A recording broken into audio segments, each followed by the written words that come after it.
महाविद्यालय तेथे शाखा राष्ट्रवादी विद्यार्थी काँग्रेसच्या अभियानाची सुरुवात. प्रदेशाध्यक्ष खासदार सुनील तटकरे यांच्या वाढदिवसानिमित्त महाविद्यालय तेथे शाखा हा उपक्रम. राष्ट्रवादी काँग्रेस पक्षाचे प्रांताध्यक्ष आदरणीय खासदार सुनीलजी तटकरे साहेब यांच्या वाढदिवसानिमित्त राष्ट्रवादी विद्यार्थी काँग्रेस प्रदेशाध्यक्ष माननीय प्रशांतदादा कदम यांच्या संकल्पनेतून सबंध महाराष्ट्रभर महाविद्यालय तेथे शाखा अभियान राबवण्यात येत आहे. त्याच अनुषंगानं आज राष्ट्रवादी विद्यार्थी काँग्रेस सोलापूर शहरच्या वतीने प्रातिनिधिक स्वरूपात आज सुरुवात करण्यात आली आहे.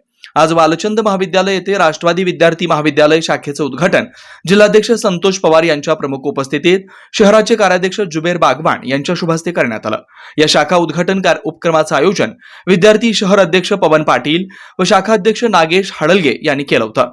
या प्रसंगी जिल्हाध्यक्ष संतोष पवार, कार्याध्यक्ष जुबेर बागवान, जनरल सेक्रेटरी प्रमोद भोसले, तुषार जक्का, आशुतोष नाटकर, दत्ता बडगंची, इरफान शेख, विद्यार्थी अध्यक्ष पवन पाटील, प्रिया पवार, कांचन पवार, शाखाध्यक्ष नागेश हडलगे, आयान शेख, राम भोगे, विकी धाकपाडे, दीपक हिप्परगे, विठ्ठल एरझल, संतोष माने, बिपिन घोडके, रितेश चौगले, तम्मा डाबरे, वरुण कोतम, साहिल तंबोली, मल्लिकार्जुन अंगडी, अविनाश हजारे, विशाल अंगडी, अक्षय जाधव, बालू घंटे आदी पदाधिकाऱ्यांसह विद्यार्थी उपस्थित होते.